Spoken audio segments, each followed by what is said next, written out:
ಶ್ರೀ ಗುರುಭ್ಯೋ ನಮಃ ಹರಿ ಓಂ. ಪ್ರೀತಿಯ ವೀಕ್ಷಕರಿಗೆಲ್ಲ ಭಗವತೀ ಸಂಕಲ್ಪಕ್ಕೆ ಸ್ವಾಗತ. ಹರೇ ರಾಮ. ನೀಲಾಂಜನ ಸಮಾಭಾಸಂ ರವಿಪುತ್ರಂ ಯಮಾಗ್ರಜಂ ಛಾಯಾಮಾರ್ತಾಂಡ ಸಂಭೂತಂ ತಂ ನಮಾಮಿ ಶನೇಶ್ವರಂ. ಶನೇಶ್ವರಾಯ ನಮಃ. ಆತ್ಮೀಯರೇ, ಇಂದು 4ನೇ ತಾರೀಕು 7ನೇ ತಿಂಗಳು 2026ನೇ ಇಸ್ವಿ, ವಾರ ಶನಿವಾರವಾಗಿದೆ. ಈ ದಿವಸದ ಪಂಚಾಂಗ ಏನಿದೆ, ಭಚಕ್ರದಲ್ಲಿಯ ಗ್ರಹ ಸ್ಥಿತಿಗಳೇನು ಹಾಗೂ ಮೇಷಾದಿ 12 ರಾಶಿಗಳ ಫಲಾಫಲಗಳು ಇವತ್ತಿನ ದಿವಸ ಯಾವ ರೀತಿಯಲ್ಲಿ. ಮೊದಲು ಪಂಚಾಂಗ. ಸ್ವಸ್ತಿಶ್ರೀ ವಿಜಯಾಭ್ಯುದಯ ನೃಪಶಾಲಿವಾಹನ ಗತಶಕ ವರ್ಷ 1948ನೇ ಮಂಗಳಕರ ಪರಾಭವ ನಾಮ ಸಂವತ್ಸರದ ಉತ್ತರಾಯಣ ಗ್ರೀಷ್ಮ ಋತು ನಿಜ ಜ್ಯೇಷ್ಠ ಮಾಸದ ಕೃಷ್ಣ ಪಕ್ಷದ ಚತುರ್ಥಿಯ ತಿಥಿ ಆಗಿರತಕ್ಕಂಥದ್ದು. ವಾರ ಶನಿವಾರವಾಗಿದೆ. ಧನಿಷ್ಠ ನಕ್ಷತ್ರ ಇದೆ. ಪ್ರೀತಿನಾಮ ಯೋಗ ಬಾಲವಾಕರಣ ಇದೆ ಇವತ್ತಿನ ಪಂಚಾಂಗದಲ್ಲಿ. ಹೀಗಿರುವಾಗ ಇವತ್ತಿನ ದಿನದ ವಿಶೇಷತೆ ಏನು? ಇಂದಿನ ದಿವಸ ಪುಷ್ಯಮಿ ನಕ್ಷತ್ರದ 2ನೇ ಪಾದಕ್ಕೆ ಗುರು ಪ್ರವೇಶ ಮಾಡ್ತಾ ಇದ್ದಾನೆ ಕರ್ಕಾಟಕ ರಾಶಿಯಲ್ಲಿ. ಹಾಗೂ ಇವತ್ತಿನ ದಿವಸ ಸಾಯಂಕಾಲದ ಸಂದರ್ಭದಲ್ಲಿ, ಅಂದರೆ ಕತ್ಲಾದ ಮೇಲೆ, ಶುಕ್ರನು ಕರ್ಕಾಟಕ ರಾಶಿಯನ್ನು ತ್ಯಜಿಸಿ ಸಿಂಹ ರಾಶಿಯನ್ನು ಪ್ರವೇಶ ಮಾಡ್ತಾ ಇದ್ದಾನೆ. ಇದು ಇವತ್ತಿನ ವಿಶೇಷವಾಗಿರ್ತಕ್ಕಂಥದ್ದು. ಹೀಗಿರುವಾಗ ಭಚಕ್ರದಲ್ಲಿಯ ಗ್ರಹಗಳ ಸ್ಥಿತಿ ಹೇಗೆ ಈಗಿನ ಸಮಯಕ್ಕೆ? ಮೇಷರಾಶಿಯಲ್ಲಿ ಯಾವುದೇ ಗ್ರಹ ಇಲ್ಲ. ವೃಷಭ ರಾಶಿಯಲ್ಲಿ ಎಂದಿನಂತೆ ಕುಜ ಇದ್ದಾನೆ. ಮಿಥುನ ರಾಶಿಯಲ್ಲಿ ರವಿ ಮತ್ತು ಮಾಂದಿಯರ ಯುತಿ. ಕರ್ಕಾಟಕ ರಾಶಿಯಲ್ಲಿ ಬುಧ ಗುರು ಶುಕ್ರ ಇದ್ದಾರೆ. ಸಿಂಹ ರಾಶಿಯಲ್ಲಿ ಕೇತು ಇದ್ದಾನೆ. ಕನ್ಯಾ, ತುಲಾ, ವೃಶ್ಚಿಕ, ಧನು, ಮಕರ ಈ ರಾಶಿಗಳೆಲ್ಲ ಶೂನ್ಯ ರಾಶಿಯಾಗಿರತಕ್ಕಂಥದ್ದು. ಕುಂಭರಾಶಿಯಲ್ಲಿ ಚಂದ್ರ ರಾಹುವಿನ ಯುತಿ. ಮೀನರಾಶಿಯಲ್ಲಿ ಶನಿ ಮಹಾತ್ಮ. ಇದು ಇಂದಿನ ಗ್ರಹಸ್ಥಿತಿ. ಇಂದಿನ ಗ್ರಹಸ್ಥಿತಿಗೆ ಅನುಗುಣವಾಗಿ ಫಲಾಫಲಗಳ ನಿರ್ಣಯ. ಮೊದಲು ಮೇಷರಾಶಿ ನೋಡಿ. ಮೇಷರಾಶಿಯವರ ಫಲವನ್ನು ನೋಡುವಾಗ ಲಾಭಭಾವದಲ್ಲಿ ಸುಖಾಧಿಪತಿ ರಾಹುವಿನೊಟ್ಟಿಗಿದ್ದಾನೆ. ನಾಗದೋಷದಿಂದ ಸುಖ ಹಾನಿ. ಚಂದ್ರನ ಒಟ್ಟಿಗೆ ರಾಹು ಇದ್ದಾನೆ ಅಂದರೆ ಮನೋಕಾರಕ ಚಂದ್ರನಿಗೆ ರಾಹು ಹಿಡಿಯುತ್ತಾನೆ. ಅಂದ್ರೇನು? ಗ್ರಹಣ ಅಲ್ಲ, ಇಲ್ಲಿ ಗ್ರಹಿಸುವುದು ತಪ್ಪಾಗ್ತದೆ. ಹೇಳಿದ ಮಾತನ್ನು ಗ್ರಹಿಸಿಕೊಳ್ಳುವುದು ತಪ್ಪಾಗಬಹುದು, ಅರ್ಥೈಸಿಕೊಳ್ಳುವುದು ತಪ್ಪಾಗಬಹುದು, ನೆನಪಿಸಿಕೊಳ್ಳುವಲ್ಲಿ ಹಿಂದೆ ಬೀಳುವ ಸಾಧ್ಯತೆ. ಹಿಂದೆ ಯಾವುದೋ ಒಂದು ಮಾತನ್ನು ಹೇಳಿರ್ತೀರಿ, ಅದು ಮತ್ತೆ ಪುನಃ ನೆನಪಾಗದೇ ಇರುವಂತಹ ಸನ್ನಿವೇಶ ಮೇಷರಾಶಿಯವರಿಗೆ. ಧನಸ್ಥಾನದಲ್ಲಿ ಕುಜ ಇದ್ದದ್ದರಿಂದ ಧನ ಸಮೃದ್ಧಿಗೆ ತೊಂದರೆ ಉಂಟಾಗುವಂತಹದ್ದು. ಜೊತೆಯಲ್ಲಿ ಭೋಜನದಲ್ಲೂ ಸಹಿತವಾಗಿ ವ್ಯತ್ಯಾಸ ಉಂಟಾಗುವಂತಹ ಸಾಧ್ಯತೆ. ರುಚಿಸದ ಭೋಜನ ಇವತ್ತಿನ ದಿವಸ ಮೇಷರಾಶಿಯವರಿಗೆ. ನೋಡಿ, ನಿಮ್ಮ ರಾಶಿಯಿಂದ ಸುಖಸ್ಥಾನದಲ್ಲಿ ಶುಭಗ್ರಹಗಳಿದ್ದಾವೆ. 3 ಶುಭಗ್ರಹಗಳಿದ್ದಾವೆ. ಅಂದರೆ 3 ರೀತಿಯಲ್ಲಿ ಸುಖವನ್ನು ಕೊಡುವಂತಹ ಒಂದು ಸುಯೋಗದ ಕ್ಷಣಗಳು. ಗ್ರಹಗಳಿಗೆ ಅನುಗುಣವಾಗಿ ಫಲಾಫಲಗಳನ್ನು ನಿರೀಕ್ಷೆಯಲ್ಲಿಟ್ಟುಕೊಳ್ಳಬಹುದು. ಮೇಷರಾಶಿಯವರು ದೋಷ ನಿವಾರಣೆಗಾಗಿ ಮಾಡಿಕೊಳ್ಳಬೇಕಾಗಿರ್ತಕ್ಕಂಥದ್ದು ಕುಜಶಾಂತಿ ಮಾಡಿಕೊಳ್ಳಿ. ಸುಬ್ರಹ್ಮಣ್ಯ ದೇವರಿಗೆ ಮೊರೆ ಹೋಗಿ 9ರ ಸಂಖ್ಯೆಯನ್ನು ಬಳಸಿಕೊಳ್ಳಿ. ಪೂರ್ವ ದಿಕ್ಕದಲ್ಲಿ ನಿಮ್ಮ ವ್ಯವಹಾರವನ್ನು ಇಟ್ಟುಕೊಳ್ಳಿ. ಆಗ ನಿಮ್ಮ ಕಷ್ಟಗಳೆಲ್ಲ ನಿವಾರಣೆಯಾಗಿ ಸುಖ ನೆಮ್ಮದಿ, ಕೆಂಪು ಬಟ್ಟೆಯನ್ನು ಧರಿಸುವಂತಹ ಮೇಷರಾಶಿಯವರಿಗೆ. ಈಗ ವೃಷಭ ರಾಶಿಯವರ ಫಲವನ್ನು ನೋಡುವಾಗ ನಿಮ್ಮ ರಾಶಿಯಲ್ಲೇ ಕುಜನಿದ್ದಾನೆ. ಕುಜ ಅಂದರೆ ಕುಬುದ್ಧಿಯನ್ನು ಕೊಡುವವನು. ಕುಜ ಅಂದರೆ ದೇಹವನ್ನು ಕ್ಷತ ಮಾಡುವವನು. ಕ್ಷತ ಅಂದರೆ ಗಾಯ. ದೇಹದಲ್ಲಿ ಗಾಯ ಉಂಟಾಗುವಂತಹ ಸಾಧ್ಯತೆ ಇವತ್ತಿನ ದಿವಸ. ಮನಸ್ಸಿಗೂ ಗಾಯ ಕಾಣುವಂತಹ ಸಾಧ್ಯತೆ ಇರತಕ್ಕಂಥದ್ದು. ಶರೀರಕ್ಕೆ ಮಾತ್ರ ಅಲ್ಲ, ಮನಸ್ಸಿಗೂ ಸಹಿತವಾಗಿ ಏನಾದರೂ ಗಾಯ ಉಂಟಾಗುವಂತಹದ್ದಿದೆ. ಧನಸ್ಥಾನದಲ್ಲಿರ್ತಕ್ಕಂತಹ ಸೂರ್ಯನಿಂದ ಧನಪ್ರಾಪ್ತಿಯಾಗುವಂತಹ ಯೋಗ ಲಕ್ಷಣಗಳು. ಅವನು ಸುಖಾಧಿಪತಿ, 4ನೇ ಮನೆ ಅಧಿಪತಿ, ಧನಸ್ಥಾನದಲ್ಲಿದ್ದಾನೆ. ಹಾಗಂತ ಸುಖಸ್ಥಾನದಲ್ಲಿ ಕೇತು ಇದ್ದದ್ದರಿಂದ ಸುಖವಿಹೀನರಾಗುವಂತಹ ಸಾಧ್ಯತೆ. ಒಳ್ಳೆ ಸುಖ ಪಡಬೇಕು, ಆಗ ಏನೋ ಒಂದು ಅಡ್ಡಿ ಆತಂಕಗಳು ಬರುವಂತಹ ಸಾಧ್ಯತೆ ಇರತಕ್ಕಂಥದ್ದು.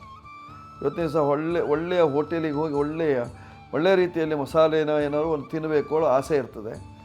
ಅಷ್ಟೊತ್ತಿಗೆ ಅಡ್ಡಿ ಆತಂಕಗಳು ಮೂಡುವಂತಹ ಸಾಧ್ಯತೆ ಇರತಕ್ಕಂಥದ್ದು. ತಪ್ಪಿ ಹೋಗುವಂಥದ್ದು. ಅದರಿಂದ ಮನಸ್ಸಿಗೆ ಬೇಸರ, ಖೇದ ಉಂಟಾಗುವಂತಹ ಸಾಧ್ಯತೆಗಳು. ಪರಿಹಾರಕ್ಕೆ ನೀವು ಮಾಡಿಕೊಳ್ಳಬೇಕಾಗಿರ್ತಕ್ಕಂಥದ್ದೇನು? ಅನ್ನಪೂರ್ಣೇಶ್ವರಿ ದೇವಿ ಲಕ್ಷ್ಮೀ ವಾ ಭೃಗುನಂದನ ಹೇಳುವ ಪ್ರಕಾರವಾಗಿ ಅನ್ನಪೂರ್ಣೇಶ್ವರಿ ದೇವಿಯನ್ನು ಆರಾಧಿಸಿದಲ್ಲಿ ನಿಮ್ಮ ಕಷ್ಟಗಳೆಲ್ಲ ನಿವಾರಣೆಯಾಗಿ ಸುಖ ಉಂಟಾಗುವಂತಹ ಸಾಧ್ಯತೆ ವೃಷಭ ರಾಶಿಯವರಿಗೆ. 6 ನಿಮ್ಮ ಸಂಖ್ಯೆಯನ್ನು ಬಳಸಿಕೊಳ್ಳಿ. ಬಿಳಿ ಬಣ್ಣ ನಿಮಗೆ ಅನುಕೂಲಕರವಾಗಿರ್ತದೆ. ಪೂರ್ವ ದಿಕ್ಕು ನಿಮಗೆ ಯಶಸ್ಸನ್ನು ಕೊಡ್ತದೆ. ಮಾಡ್ಕೊಳ್ಳಿ, ಶುಭ ಉಂಟಾಗ್ತದೆ ವೃಷಭ ರಾಶಿಯವರು. ಈಗ ಮಿಥುನ ರಾಶಿಯವರ ಫಲವನ್ನು ನೋಡುವಾಗ ನಿಮ್ಮ ರಾಶಿ ಅಧಿಪತಿ ಆಗಿರ್ತಕ್ಕಂತಹ ಬುಧನು ದ್ವಿತೀಯ ಭಾವದಲ್ಲಿದ್ದಾನೆ. ದ್ವಿತೀಯ ಭಾವ ಅಂದರೆ ಶತ್ರುವಿನ ಭಾವ. ಶತ್ರುವಿನ ಮನೆಗೆ ಹೋದಾಗ ಎಷ್ಟು ಹಣ ಕೊಟ್ಟಾನು, ಅಲ್ಪ ಧನ ಪ್ರಾಪ್ತಿಯಾಗುವಂತಹ ಲಕ್ಷಣ ಇವತ್ತಿನ ದಿವಸ. ವೈರತ್ವ ಉಂಟಾಗುವಂತಹ ಸಾಧ್ಯತೆ ಸ್ತ್ರೀಯರಲ್ಲಿ. ವ್ಯಾಪಾರ ವ್ಯವಹಾರದಲ್ಲಿ ಸ್ವಲ್ಪ ಮಟ್ಟಿಗೆ ತೊಂದರೆ ಉಂಟಾಗುವಂತಹ ಸಾಧ್ಯತೆ ಇರತಕ್ಕಂಥದ್ದು. ಉದ್ಯೋಗದ ವಿಚಾರದಲ್ಲಿ ಸ್ವಲ್ಪ ಹಿಂದೆ ಬೀಳುವಂತಹ ಸಾಧ್ಯತೆ ಇದೆ. ಮನಸ್ಸನ್ನು ದುರ್ಬಲಗೊಳಿಸುವಂತಹ ಶಕ್ತಿ ನಿಮ್ಮನ್ನು ತೊಂದರೆಗೀಡು ಮಾಡಬಹುದು. ಆದ್ದರಿಂದ ತುಂಬ ಜಾಗೃತಿಯಾಗಿರಬೇಕಾಗಿರತಕ್ಕಂಥದ್ದು ಮಿಥುನ ರಾಶಿಯವರು. ಪರಿಹಾರಕ್ಕೆ ನೀವು ಮಾಡಿಕೊಳ್ಳಬೇಕಾಗಿರತಕ್ಕಂಥದ್ದು ಚಂದ್ರಶಾಂತಿ ಮಾಡಿಕೊಳ್ಳಿ, ಅಥವಾ ದುರ್ಗಾ ಉಪಾಸನೆಯನ್ನು ಮಾಡಿಕೊಳ್ಳುವುದರಿಂದ ನಿಮ್ಮ ಕಷ್ಟಗಳೆಲ್ಲ ಪರಿಹಾರವಾಗುವಂತಹ ಲಕ್ಷಣ. ಪೂರ್ವ ದಿಕ್ಕು ಅಥವಾ ದಕ್ಷಿಣ ದಿಕ್ಕು ನಿಮಗೆ ಯೋಗ್ಯವಾಗಿರತಕ್ಕಂಥದ್ದು. ಹಸಿರು ಬಣ್ಣದ ವಸ್ತ್ರಗಳು ನಿಮಗೆ ಅನುಕೂಲವನ್ನು ತರುತ್ತದೆ. ವಿಷ್ಣು ಸಹಸ್ರನಾಮ ಪಾರಾಯಣದಿಂದ ಎಲ್ಲ ಕಷ್ಟ ನಿವಾರಣೆಯಾಗ್ತದೆ. ಹಸಿರು ಬಣ್ಣದ ಬಟ್ಟೆಗಳು ನಿಮಗೆ ಯಶಸ್ಸನ್ನು ಕೊಡ್ತದೆ. ಈಗ ಕರ್ಕಾಟಕ ರಾಶಿ. ಕರ್ಕಾಟಕ ರಾಶಿಯವರ ಫಲವನ್ನು ನೋಡುವಾಗ ನಿಮ್ಮ ರಾಶಿಯ ಅಧಿಪತಿ ಕುಂಭರಾಶಿಯಲ್ಲಿದ್ದಾನೆ, 8ನೇ ಮನೆಯಲ್ಲಿದ್ದಾನೆ. ರಂಧ್ರಸ್ಥಾನ 8ನೇ ಮನೆ ಅಂದರೆ ಶಾಪಸ್ಥಾನವೂ ಹೌದು. ಹೀಗಾಗಿ ಸ್ವಲ್ಪ ಹುಷಾರಾಗಿರಬೇಕು. ಸ್ತ್ರೀ ಶಾಪ, ಸ್ತ್ರೀ ಕೋಪ ಇತ್ಯಾದಿಗಳು ಉಂಟಾಗುವಂತಹ ಸಾಧ್ಯತೆ ಇರತಕ್ಕಂತಹದ್ದು. ಮಾನಸಿಕವಾದಂತಹ ಒತ್ತಡಕ್ಕೆ ಸಿಲುಕಿಕೊಳ್ಳುವಂತಹ ಸಾಧ್ಯತೆ. ವ್ಯಾಪಾರ ವ್ಯವಹಾರಗಳು ಸ್ಥಗಿತವಾಗುವಂತಹ ಸಾಧ್ಯತೆ ಇರತಕ್ಕಂಥದ್ದು. ಬಂಧು ಮಿತ್ರರಲ್ಲಿ ದ್ವೇಷ ಉಂಟಾಗುವಂತಹ ಸಾಧ್ಯತೆ, ವೈರಭಾವನೆ ಮೂಡುವಂತಹದ್ದಿದೆ. ಜೊತೆಯಲ್ಲಿ ಸ್ವಲ್ಪ ಕೇಸು ಇತ್ಯಾದಿಗಳು ಉಂಟಾಗುವಂತಹ ಸಾಧ್ಯತೆ ಇರತಕ್ಕಂಥದ್ದು ಕರ್ಕಾಟಕ ರಾಶಿಯವರಿಗೆ. ಕರ್ಕಾಟಕ ರಾಶಿಯವರು ದೋಷ ನಿವಾರಣೆಗಾಗಿ ಮಾಡಿಕೊಳ್ಳಬೇಕಾಗಿರ್ತಕ್ಕಂಥದ್ದೇನು, ಕೂಷ್ಮಾಂಡ ಮಂತ್ರವನ್ನು ಪಠನ ಮಾಡಿ ಅಥವಾ ಕೂಷ್ಮಾಂಡ ಪ್ರಾಯಶ್ಚಿತ್ತ ಹೋಮವನ್ನು ಮಾಡಿಸ್ಕೊಳ್ಳಿ. ಆಗ ನಿಮಗಿರತಕ್ಕಂತಹ ಸಂಕಷ್ಟಗಳು ದೂರವಾಗುವಂತಹ ಲಕ್ಷಣಗಳು.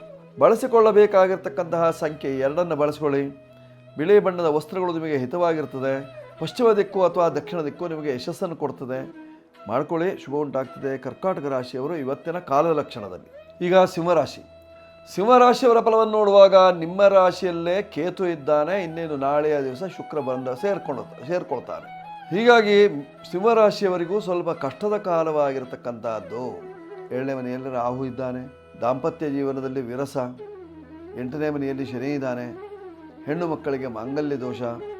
ದಾಂಪತ್ಯ ಜೀವನದಲ್ಲಿ ನದಾರಾನ ಮಿತ್ರಂ ಚಿರಂಚಾರ ಚಿತ್ತಂ ಹೇಳುವ ಪ್ರಕಾರವಾಗಿ ಕುಟುಂಬದಲ್ಲಿ ಕ್ಲೇಶ ಉಂಟಾಗ್ತದೆ, ಹಿಂಸೆ ಉಂಟಾಗ್ತದೆ. ದಾಂಪತ್ಯವೇ ಬೇಡ ಅಂತ ಕಾಣಿಸ್ತದೆ. ಮನಸ್ಸು ಪ್ರಕ್ಷುಬ್ಧಗೊಳ್ಳುವಂತಹ ಸಾಧ್ಯತೆ ಇರತಕ್ಕಂಥದ್ದೇ ಇವತ್ತಿನ ದಿವಸ. ಪರಿಹಾರಕ್ಕೆ ನೀವು ಮಾಡಿಕೊಳ್ಳಬೇಕಾಗಿರ್ತಕ್ಕಂಥದ್ದು ಉಮಾಮಹೇಶ್ವರ ಸ್ತೋತ್ರವನ್ನು ಪಠನ ಮಾಡಿಕೊಳ್ಳಿ. ಆಗ ನೀವು ಇರತಕ್ಕಂತಹ ದೋಷಾದಿಗಳು ದೂರ ಸರಿದು ನಿಮ್ಮಲ್ಲಿ ಐಕ್ಯವತ್ಯತೆ ಮೂಡುವಂತಹ ಸಾಧ್ಯತೆ ಇರತಕ್ಕಂಥದ್ದು. ಮಾಡ್ಕೊಳ್ಳಿ, ಶುಭ ಉಂಟಾಗ್ತದೆ. ಜೊತೆಯಲ್ಲಿ 1 ನಿಮ್ಮ ಸಂಖ್ಯೆ ಬಳಸಿಕೊಳ್ಳಿ. ಕೆಂಪು ಬಣ್ಣದ ವಸ್ತ್ರಗಳು ನಿಮಗೆ ಹಿತವಾಗಿರ್ತದೆ. ದಕ್ಷಿಣ ದಿಕ್ಕು ಪೂರ್ವ ದಿಕ್ಕು ನಿಮಗೆ ಯಶಸ್ಸನ್ನು ಕೊಡ್ತದೆ. ಇದೆಲ್ಲವನ್ನು ಉಪಯೋಗಿಸಿಕೊಂಡಾಗ ನಿಮ್ಮ ಯಶಸ್ಸು, ಕೀರ್ತಿ, ಲಾಭ ಇವೆಲ್ಲವೂ ಉಚ್ಛ್ರಾಯ ಸ್ಥಿತಿಗೆ ಹೋಗುವಂತಹ ಸಾಧ್ಯತೆ ಇರತಕ್ಕಂಥದ್ದು. ಮಾಡಿಕೊಳ್ಳಿ ಸಿಂಹರಾಶಿಯವರು. ಈಗ ಕನ್ಯಾರಾಶಿ.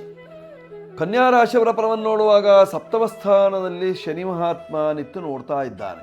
ಶನಿ ಮಹಾತ್ಮನ ದೃಷ್ಟಿ ಬಿತ್ತು ಅಂದರೆ ಏನೆಲ್ಲ ಅವಾಂತರಗಳಾಗ್ಬೋದು, ಏನೆಲ್ಲ ಗಂಡಾಂತರಗಳಾಗ್ಬೋದು, ಸ್ಥಿತ್ಯಂತರ ಆಗುವಂತಹ ಸಾಧ್ಯತೆ ಇದೆ. ಉದ್ಯೋಗಾಂತರವನ್ನು ಕಾದುಕೊಳ್ಳಬೇಕಾಗ್ತದೆ. ಉದ್ಯೋಗಾಂತರವಾಗುವಂತಹ ಲಕ್ಷಣಗಳು 7ನೇ ಮನೆಯಲ್ಲಿ ಶನಿ ಇದ್ದದ್ದರಿಂದ. ಭಾಗ್ಯಸ್ಥಾನದಲ್ಲಿ ಅಂಗಾರಕನು ಇದ್ದದ್ದರಿಂದ ಸ್ವಲ್ಪ ಮಟ್ಟಿಗೆ ಭಾಗ್ಯಹೀನತೆ.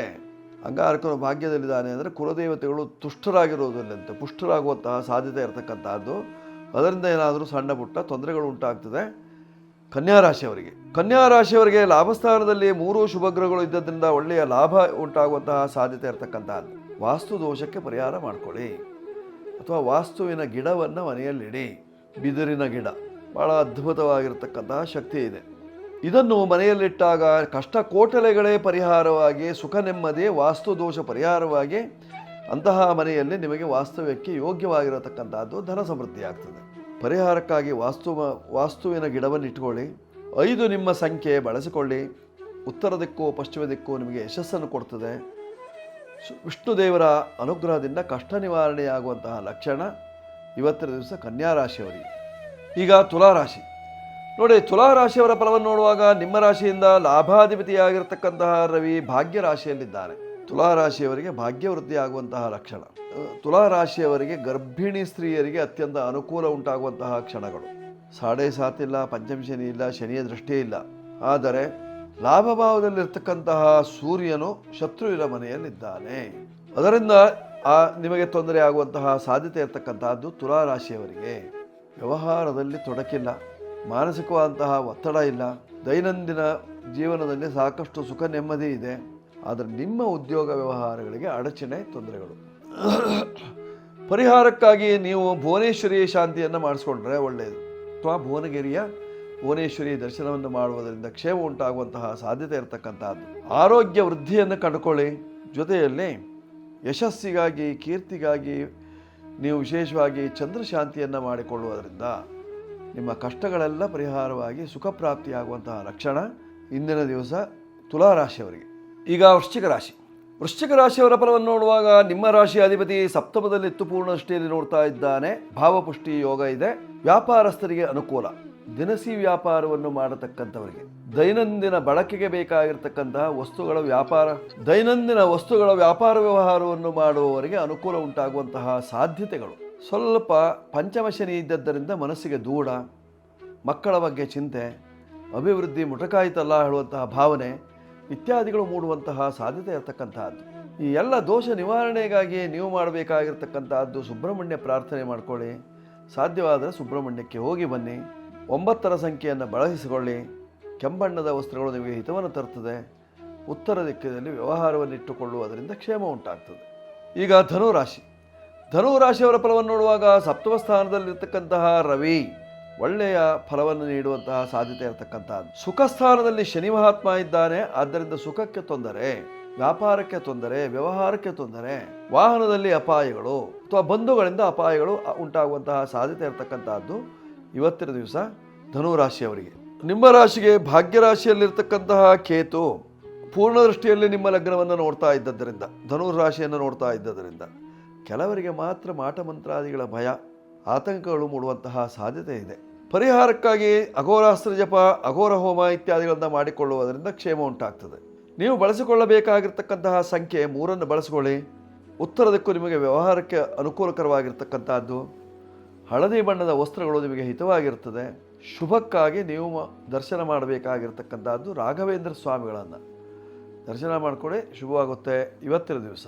ಈಗ ಮಕರ ರಾಶಿಯವರ ಫಲವನ್ನು ನೋಡುವಾಗ ಸಪ್ತಮ ಸ್ಥಾನದಲ್ಲಿ 3 ಶುಭ ಗ್ರಹಗಳು ನಿಮ್ಮನ್ನು ನೋಡ್ತಾ ಇದ್ದಾವೆ.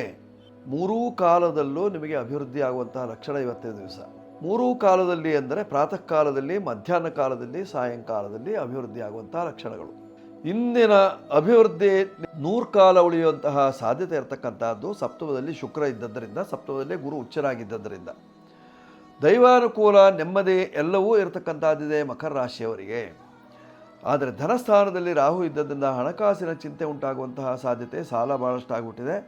ತೀರಿಸುವುದು ಯಾವಾಗ? ಪರಿಹಾರಕ್ಕಾಗಿ ನೀವು ಮಾಡಿಕೊಳ್ಳಬೇಕಾಗಿರ್ತಕ್ಕಂಥದ್ದು ಶನಿ ಶಾಂತಿಯನ್ನು ಮಾಡಿಕೊಳ್ಳಿ. ಜೊತೆಯಲ್ಲಿ ಲಕ್ಷ್ಮೀನಾರಾಯಣದ ಪಾರಾಯಣವನ್ನು ಮಾಡುವುದರಿಂದ ಕ್ಷೇಮವಾಗ್ತದೆ. ನೀವು ಬಳಸಬೇಕಾಗಿರ್ತಕ್ಕಂತಹ ಸಂಖ್ಯೆ 8 ಬಳಸಿಕೊಳ್ಳಿ. ಜೊತೆಯಲ್ಲಿ ಕಪ್ಪು ಬಣ್ಣ ಮತ್ತು ನೀಲವರ್ಣ ಇವು ನಿಮಗೆ ಅನುಕೂಲವನ್ನು ತರ್ತದೆ. ಉತ್ತರ ದಿಕ್ಕಿನ ವ್ಯವಹಾರದಿಂದ ಕ್ಷೇಮ ಉಂಟಾಗುವಂತಹ ಸಾಧ್ಯತೆ ಇದೆ ಮಕರ ರಾಶಿಯವರಿಗೆ ಇವತ್ತಿನ ಕಾಲ ಲಕ್ಷಣದಲ್ಲಿ. ಈಗ ಕುಂಭರಾಶಿಯವರ ಫಲವನ್ನು ನೋಡುವಾಗ ನಿಮ್ಮ ರಾಶಿಯಲ್ಲೇ ರಾಹು ಇದ್ದದ್ದರಿಂದ ದೇಹದಲ್ಲಿ ತೊಂದರೆಗಳು, ಅಲರ್ಜಿ, ಚರ್ಮರೋಗ, ದೇಹ ಎಲ್ಲ ನವೆ ಆಗೋದು, ದೇಹ ಎಲ್ಲ ತುರಿಕೆ ಉಂಟಾಗುವಂತಹ ಸಾಧ್ಯತೆ ಇರತಕ್ಕಂಥದ್ದು. ಕೆಲವರು ಆನುವಂಶಿಕ ರೋಗದಿಂದ ಬಳಲುವಂತಹ ಸಾಧ್ಯತೆ, ನಿಮ್ಮ ತಂದೆಗ, ತಾಯಿಗ, ಅಜ್ಜನಿಗ ಇದ್ದಂತಹ ರೋಗಾದಿಗಳು ನಿಮಗೆ ಬಹಳ ದೀರ್ಘಕಾಲದವರೆಗೆ ಕೊಟ್ಟಿರತಕ್ಕಂತಹ ರೋಗಗಳು ನಿಮಗೆ ಇವತ್ತಿನ ದಿವಸ ಕಾಡುವ ಸಾಧ್ಯತೆ ಇರತಕ್ಕಂಥದ್ದು. ಸ್ವಲ್ಪ ಜಾಗೃತೆಯಾಗಿದ್ದರೆ ಒಳ್ಳೆಯದು. ಪರಿಹಾರಕ್ಕೆ ನೀವು ಮಾಡಿಕೊಳ್ಳಬೇಕಾಗಿರ್ತಕ್ಕಂಥದ್ದೇನು, ಸಾಧ್ಯವಾದರೆ ಒಂದು ಗಣಹೋಮವನ್ನು ಹಾಕಿ ಮನೆಯಲ್ಲಿ. ಗಣಹೋಮದಿಂದ ಆ ದೋಷಗಳೆಲ್ಲ ಪರಿಹಾರವಾಗುವಂತಹ ಸಾಧ್ಯತೆ ಇರತಕ್ಕಂಥದ್ದು. ಜೊತೆಯಲ್ಲಿ ಪುರೋಭಿವೃದ್ಧಿಯನ್ನು ಸೂಚಿಸ್ತದೆ. ಪುರೋಭಿವೃದ್ಧಿ ಅಂದರೆ ಮುಂದೆ ಅಭಿವೃದ್ಧಿಯನ್ನು ಸೂಚಿಸುವಂತಹ ಸಾಧ್ಯತೆ ಇದೆ. ದೋಷ ನಿವಾರಣೆಗಾಗಿ ನೀವು ಮಾಡಿಕೊಳ್ಳಬೇಕಾಗಿರ್ತಕ್ಕಂಥದ್ದು ಕಬ್ಬಿಣ ದಾನ. ಯಾವುದಾದ್ರೂ ಒಂದು ಕಬ್ಬಿಣವನ್ನು ದಾನ ಮಾಡಿ, ಆಗ ನಿಮ್ಮ ದೋಷಗಳೆಲ್ಲ ಪರಿಹಾರವಾಗಿ ಸುಖ ನೆಮ್ಮದಿ ಉಂಟಾಗುವಂತಹ ಸಾಧ್ಯತೆ ಇರತಕ್ಕಂತಹದ್ದು ಕುಂಭರಾಶಿಯವರಿಗೆ. ಕುಂಭರಾಶಿಯವರು 8, 4 ಬಳಸಿಕೊಳ್ಳುವುದರಿಂದ ಕ್ಷೇಮ. ಕಪ್ಪು ಬಿಳಿ ಬಣ್ಣಗಳು ನಿಮಗೆ ಅನುಕೂಲಕರವಾಗಿದೆ. ಉತ್ತರ ದಿಕ್ಕಿನಲ್ಲಿ ಪೂಜೆ ಪುನಸ್ಕಾರದಿಂದ ನಿಮಗೆ ಯಶಸ್ಸು ಲಭಿಸ್ತದೆ.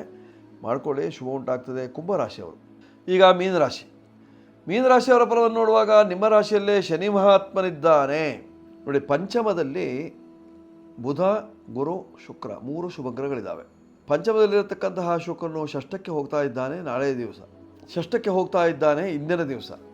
ಆದ್ದರಿಂದ ಸ್ವಲ್ಪ ಜಾಗೃತಿಯಾಗಿರಬೇಕಾಗಿರ್ತಕ್ಕಂಥದ್ದು ಇವತ್ತಿನ ದಿವಸ.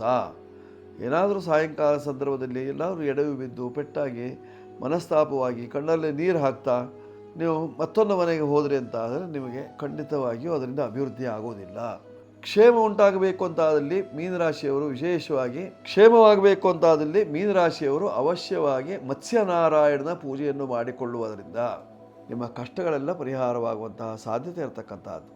ಪರಿಹಾರವನ್ನು ಕಂಡುಕೊಳ್ಳಿ. 3 ನಿಮ್ಮ ಸಂಖ್ಯೆ, ಉತ್ತರ ದಿಕ್ಕು, ಉತ್ತರ ಈಶಾನ್ಯ ಭಾಗ, ಜೊತೆಯಲ್ಲಿ ಆಂಜನೇಯ ಸ್ವಾಮಿಯ ಅನುಗ್ರಹ, ಗುರು ರಾಘವೇಂದ್ರ ಸ್ವಾಮಿಗಳ ಅನುಗ್ರಹವನ್ನು ಪಡೆಯುವುದರಿಂದ ನಿಮ್ಮೆಲ್ಲ ಕಷ್ಟಗಳು ತೀರಿ ಸುಖವನ್ನು ಹೊಂದುವಂತಹ ಯೋಗ ಇದೆ ಮೀನರಾಶಿಯವರಿಗೆ ಇವತ್ತಿನ ಕಾಲಲಕ್ಷಣದಲ್ಲಿ. ಇಂದಿನ ದಿವಸ 12 ರಾಶಿಯವರು ಸಹಿತವಾಗಿ ಶನಿವಾರವಾದ್ದರಿಂದ ಆಂಜನೇಯ ಸ್ವಾಮಿಯ ವರಪ್ರಸಾದವನ್ನು ಪಡೆಯುವುದರಿಂದ ನಿಮ್ಮೆಲ್ಲ ಕಷ್ಟಗಳು ಪರಿಹಾರವಾಗಿ ಸುಖ ಪ್ರಾಪ್ತಿಯಾಗ್ತದೆ. ಮಾಡಿಕೊಳ್ಳಿ 12 ರಾಶಿಯವರು ಇವತ್ತಿನ ಶುಭಕ್ಕಾಗಿ. ಆತ್ಮೀಯರೇ, ಇಂದಿನ ಸಂಚಿಕೆ ನಿಮಗೇನಾದರೂ ಇಷ್ಟವಾಗಿದ್ದಲ್ಲಿ ಸಬ್ಸ್ಕ್ರೈಬ್ ಮಾಡಿ, ಬೆಲ್ ಮತ್ತು ಲೈಕ್ ಕೊಡಿ. ನಂಬರ್ ಬೇಕಾದರೂ ಉಪಯೋಗಿಸ್ಕೊಳ್ಳಿ. ಶುಭವಾಗುತ್ತೆ, ಮಂಗಳವಾಗಲಿ, ಶುಭಮಸ್ತು. ನಮಸ್ಕಾರಗಳು.